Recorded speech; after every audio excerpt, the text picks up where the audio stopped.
Hvað stendur upp fyrir þér á árinu sem að líða? Vá, ég gifti mig og við ferðumst rosa mikið innanlands, ég og börnin mín og maðurinn minn, og svo eignuðumst við gæludýr og sem okkur þykir ótrúlega vænt og það er skemmtilegt. Ég hef aldrei átt hund til dæmis áður og þetta var geggjað skemmtilegt að eignast svona fallegt dýr.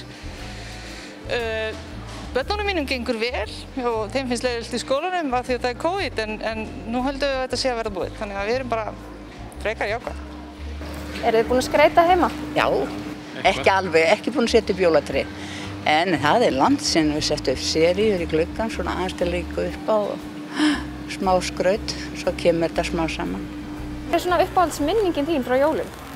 Já, mér er bara, þú veist, því ég var lítil og ég ætla að opna pakkana og amma mín var með mér og ég ætla að vera munnpakki, hún heitir líka Oddný og ég ætla að opna pakkan og hljóp til hans og sagði systur mín að þetta væri ömmu munnpakki og ég ætla að það væri minn, ég var bara ógeðslega pirruð.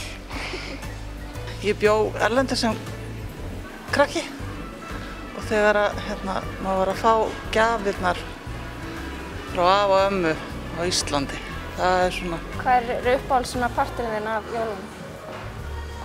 Maturinn. Hvað borðið þið í matinn?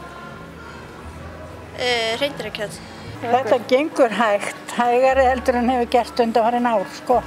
Eru færri á ferli eða? Já, miklu færri, sko. Miklu færri á ferli. En það er nú svona, eykst nú alltaf þegar nær dregur jólunum og mest á Þorlákshöfn, svo hefur verið alltaf skemmtilegast að vera hérna á Þorlákshöfn.